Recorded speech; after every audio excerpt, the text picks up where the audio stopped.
Good evening. My other name is Ngwangwazi Yazmai, which is a women's rights activist. And although it says women, but I started being an activist, I think, for rights of girls then much earlier. So I'll share you some of these experiences I've had, and I hope you can see how I've become Ngwangwazi Yazmai. As a child, I think I must have been around 5 or 6. As I went to stay overnight with a friend, but we were woken up in the night to the screams of my friend's mother, and we dashed to the bedroom, and we discovered she was being beaten up by her husband. My friend and I tried to intervene. The man sat on us, and I just ran out of that house. It was midnight, I think, back to my mother's home. I've always been afraid of the dark, but that night, it was daylight. I could see my way home straight like in the daytime.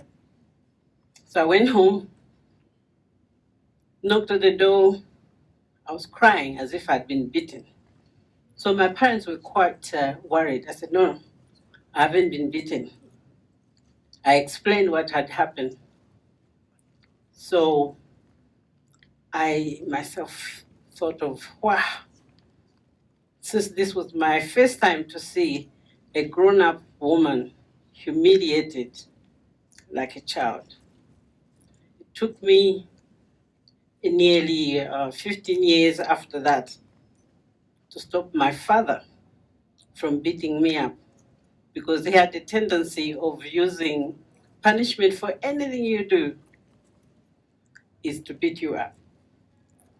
I'd become of age, and that day, he humiliated me in front of my colleagues who would come with me.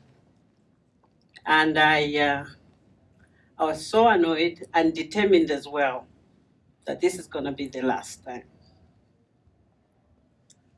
I was making tea for him in the afternoon as usual, and I'd come back with my colleagues to come and make this tea.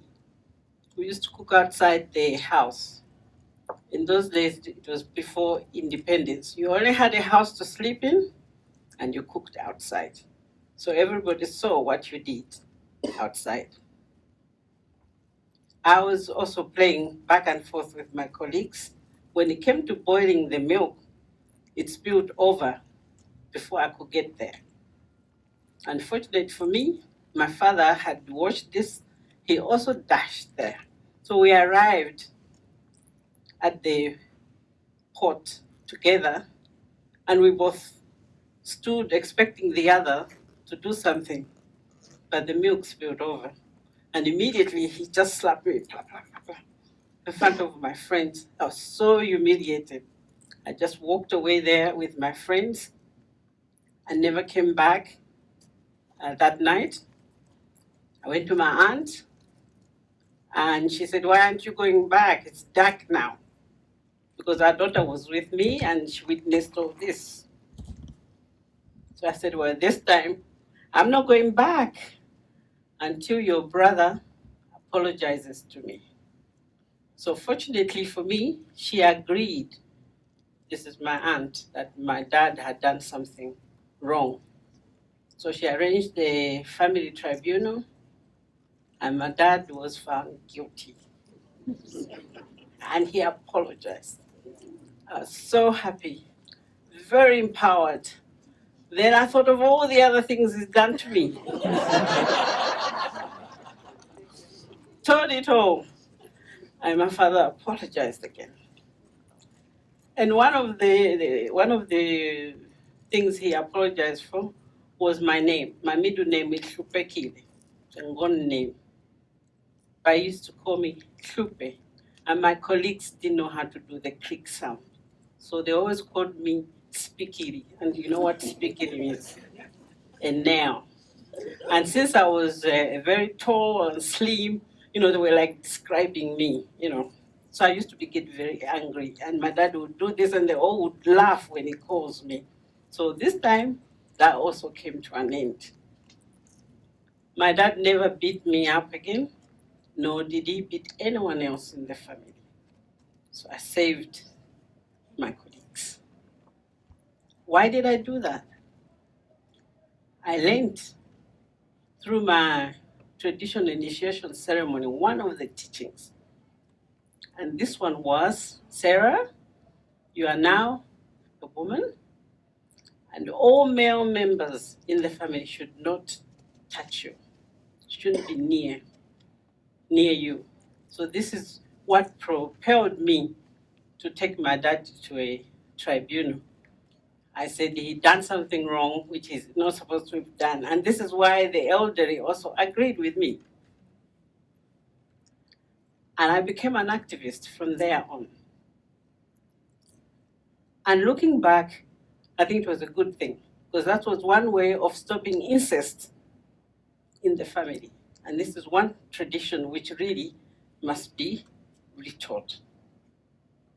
But again, as I grew older, I was at secondary school in Form 2. You say grade 8 nowadays. Grade 9, is it? Grade 9. And this school I went to used to disaggregate subjects according to the genders or sexes of the pupils.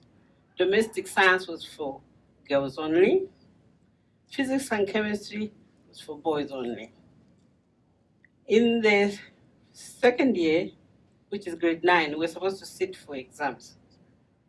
So at the beginning of that year, you are told to choose subjects which you sit in, not only for grade 9, but also for O levels.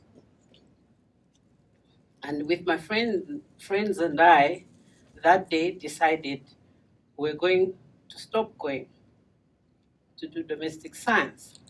We reckoned domestic science, we had enough. We knew everything. We knew how to cook, we knew how to sew, we knew how to cut dresses, so we could make our own stuff. We knew how to be good grooming. So there was nothing new. So we needed to do something else for our lives. Because then we were told that if you're going to do any science subjects thereafter, you need to do physics and chemistry at least, and ordinary maths. I was dreaming to be a doctor. I said, how would domestic science make me a doctor? And my colleagues, some of them, they said they wanted to be dentists. Others said they wanted to be other subjects, which were scientific. So we decided that day we quit domestic science. So we walked out, and it was quite a beautiful thing you did. The teachers sat in front of all classes as we walked out, welcoming the new students. So 2 or 3 colleagues of mine and I, we walked to the physics and chemistry, and our domestic science teacher said, Sarah, you're leading your friends the wrong way. I said, no, I'm not. This is where we want to go. No, you're very good at science, at domestic science, so your marks will be better, so come back. I said, no, we're looking beyond that. After all, we know how to read and write, so we can cook from recipes. And besides, the kind of cookery we had was very Western. We tried several times at our homes to try and cook. We didn't have the right ingredients, we didn't have the right stove, it didn't come out the way it should be, and people started laughing at us because they didn't eat that kind of food. So all this we taught the domestic science why we didn't do it. But the physics and science teacher welcomed me. And thereafter there was a discussion. What do we do with Sarah? And they agreed that it was unfair to disaggregate subjects according to the sex of the pupils. So from that year, there was no subject disaggregated according to the sex of the pupils. So I changed something. That was also very empowering. However, as I got older, I discovered there are many, many other discriminatory aspects taking place against girls and women. And all because of patriarchy. In Chinyanja, we must say chimuna or chikazi, supremacy of the males. And this disadvantages women, girls and later as women. Because of that, we miss out in fulfilling our full humanity just because somebody thinks a man is more superior. This teaching of a man being a head of household, regardless of the conditions, is quite the wrong way of socializing people. Because we know now, I mean, in those days as I was growing up, men, and that's why my father decided to behave the way he did. And that's why the father of my friend decided to behave as he did, because they thought they were superior to females. And also, I'm quite surprised that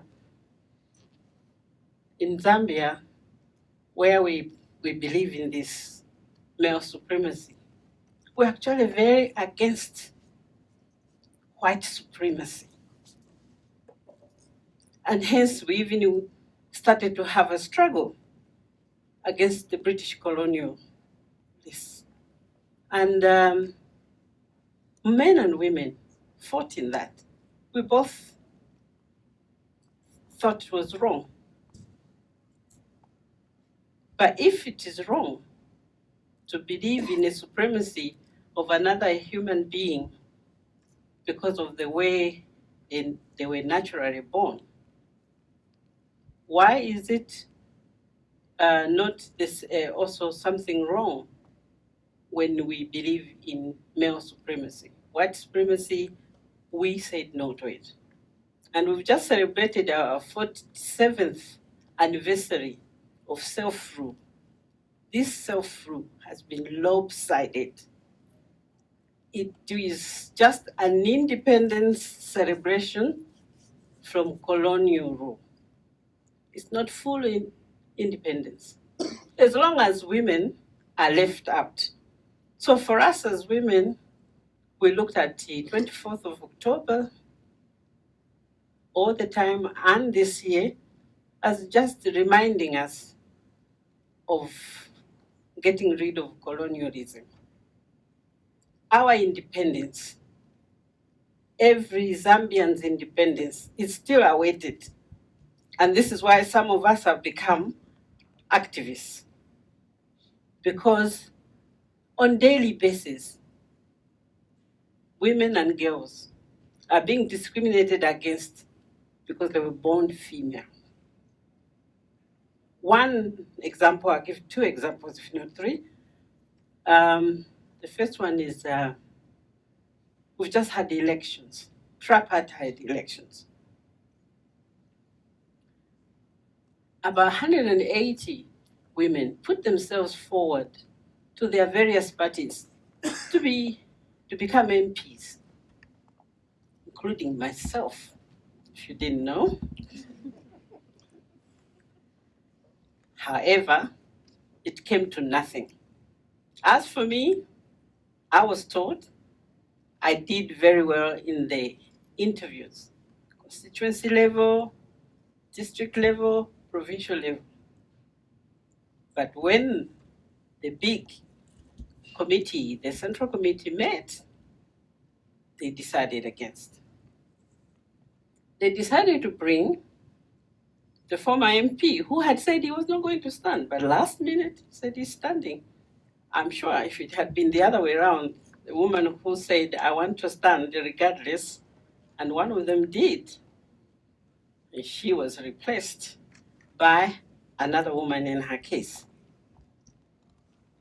Out of these 180, 106 were adopted across the party. And only 17 have been elected into parliament. And yet you look at the electorate register, the gender ratio is 50-50. Why is it, you would say, that the 50% women did not vote for their fellow women?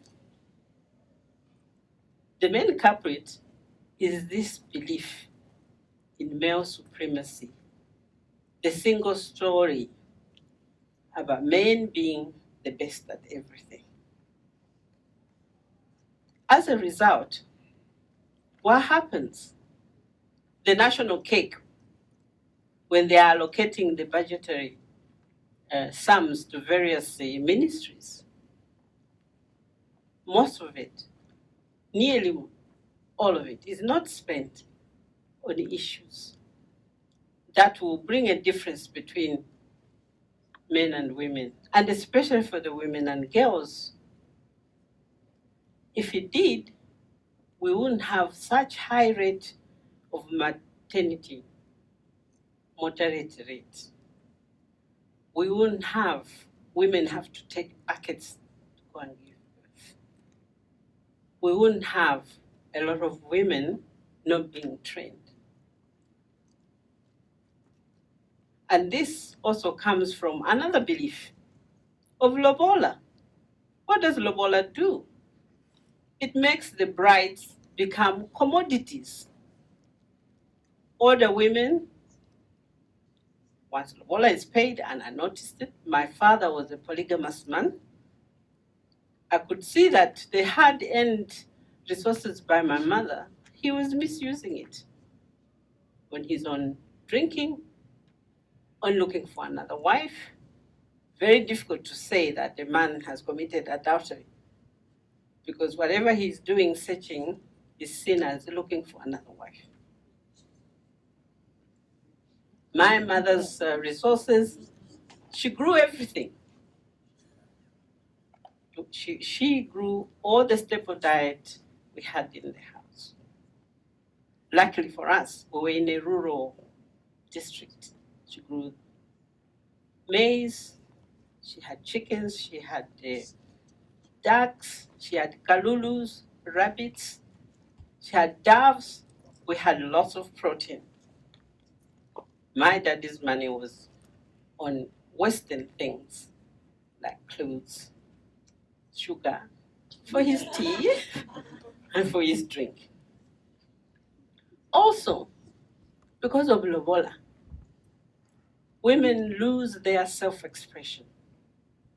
We have high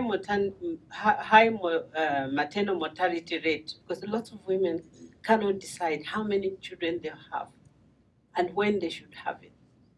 They should have them.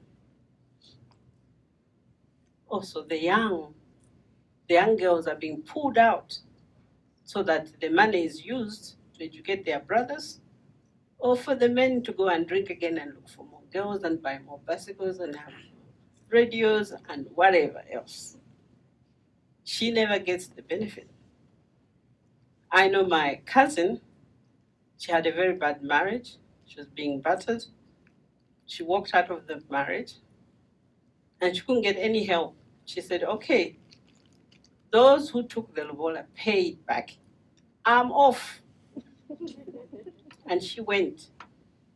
She had two daughters and a son. The man kept the son, but she said, I'm off. And she went to another country and didn't have access to that boy. And that boy had no access to its mother. And the sisters, on the other hand, didn't have access to their father. So, all because of male supremacy, all because of lobola. Another aspect is that the young girls, when they go into these early marriages, they end up with the maternal complications. They end up with fistulas. They end up being ill after that. They end up being disadvantaged. They don't have the skills that would help them in a modern society. So what is this male supremacy we hang on to for? What for? This is the reason why some of us have become activists. We are trying to put the wrongs to be known by people and also demanding correction and also looking for actions, including ourselves and others. So we do the opposite as gender activists. We don't do don't kubeba, which is don't tell. We do the opposite, which is don't kubisa, which is don't hide, tell everything. And in my role in this, I ended up training by default, because everywhere I used to explain what's wrong with male supremacy. I write papers to conferences like this one, except this time it's in verbal. I write to newspapers about things being wrong, even if it is a president of a ruling party or the opposition. If they say something wrong, they know that Sarah will say something. We lobby the parliamentarians, though not very successful, but we still try. We demonstrate. I actually even got arrested with my 2 other children. We wanted a constitution before 2006 elections because the female activists and other gender activists, we had put together a good suggestion to ensure that we are treated as full citizens. So my colleagues, being Wangwazis, Yasmai like me, don't kubisa, tell it all, and act with others for real independence. I thank you.